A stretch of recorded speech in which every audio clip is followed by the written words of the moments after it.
Okay, the purpose of today's video is to demonstrate how to trim bull redfish, and we show lots of redfish recipes and cooking techniques in our other videos. So here we wanted to show how to trim it to obtain the best parts. We want to emphasize that we catch all of our bull redfish in answer to prayer, because Jesus Christ is the King of Kings and the Lord of Lords, and He owns all the redfish. So if you want to catch more redfish, remember to ask the King. That's King Jesus. To trim this redfish, I'm going to use a 7-inch Dexter fillet knife, and that's just so I can have lots of fine motor control. Keep the sharpener handy. I'll probably resharpen between these two large fillets, and certainly if we're doing multiple fish, between fish. A sharp knife is actually safer and helps you work. You'll notice that in these fillets there's some red muscle, and those are areas that we don't really want to retain in order for long-term storage in the freezer. If we were just going to grill this today, I might not be so particular, but if we want to save it for longer term, I want these fillets to be as clean as possible. I survey the fillets to look at, they're not all uniform in thickness, and I like to do different things, and so I want to end up with some uniform pieces of meat, so I might separate them for different recipes, not exactly, but in general, where I might have some thinner fillets for grilling and some thicker pieces that might be good for kebabs or for coconut drum or things like that. And so to begin with, I'm going to clean out some of this bloody area. I'm not just going to chop it off, but I'm going to take an angled cut, because those redder areas don't go all the way through the thickness of the meat. If you can see, when you take that angled cut, it reveals a cleaner meat underneath. I'm going to go ahead and separate this along that initial line.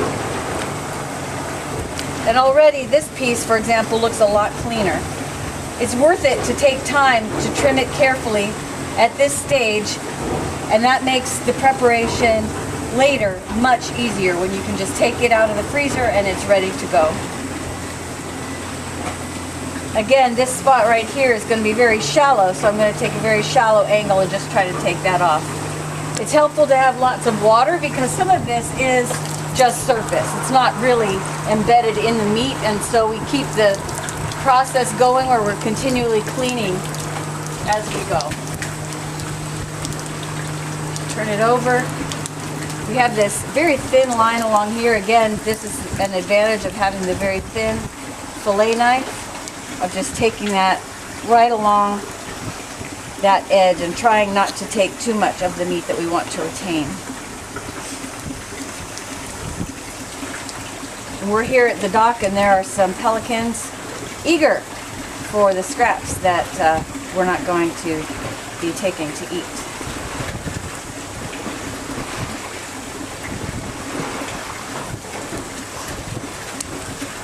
All right, now for this line right in the middle, I don't want to slice this really into thinner pieces of meat. And so what I'm going to do is use the fillet knife just to cut a little V right here, and then we'll just lift that right out. And we might need to go a little deeper. I do that on purpose, just, so I'm not going too deep or taking more off than I really want to.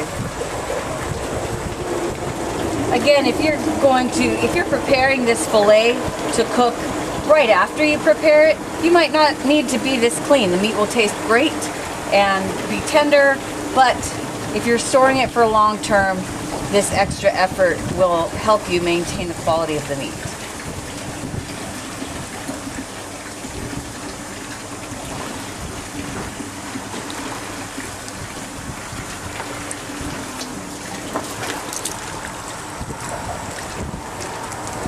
We're here at the Bridgeside Marina fish cleaning station doing this today.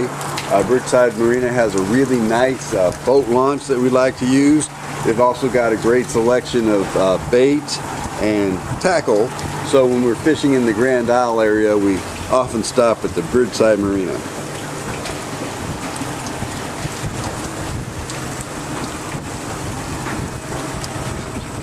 Now I'm changing what I'm doing a little bit and thinking about the final pieces of meat that I want. This piece here is fairly uniform in thickness.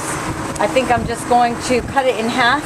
I'm going to store it like this. This gives me some options later like I mentioned, to cut it into kebabs or into thicker pieces, or later, even after freezing, I could take a fillet knife and cut it right through the middle and have two thinner pieces if that better suits the dish that we're going to eat.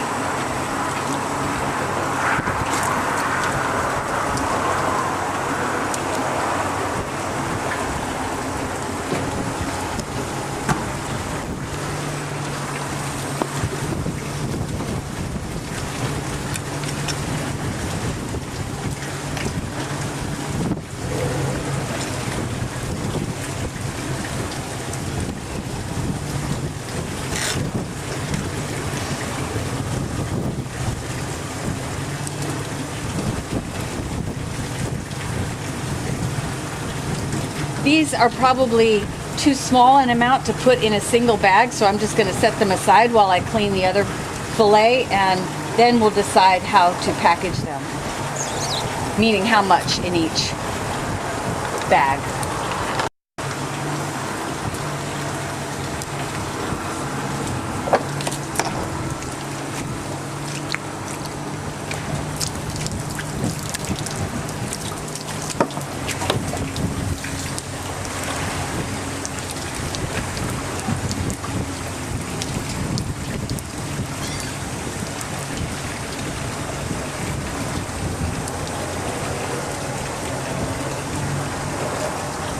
Can you narrate a bit more? This part of the fillet had quite a bit more of the bloodline or the red muscle in it, and so it does look like I'm taking more of it off. Because we are planning to keep this meat for longer term storage, the quality of the meat will be much better if we freeze it without that part. It's definitely worth the effort to clean it now rather than just putting it in the freezer and thinking you'll trim it out for your meal when you take it out of the freezer. The quality of the meat will be much higher and your preparation will be easier if you take the time up front.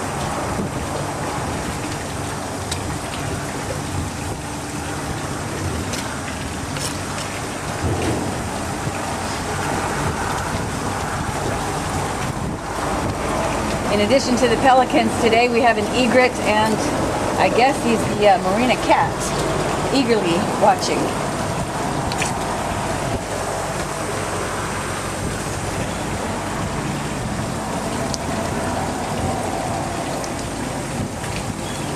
I'm actually just scraping down the meat. Now, I know that doesn't seem very professional, but it actually helps. Just get the little tiny pieces that don't need frank cutting. Now, you can see we still have some along the edge here, so I'm just going to go in there. You want to keep your fingers well away from the knife. I can feel that the knife is getting a little bit dull with all of the cuts that I'm making. So when I'm done with this section, I'm going to take a break and use this knife sharpener to resharpen.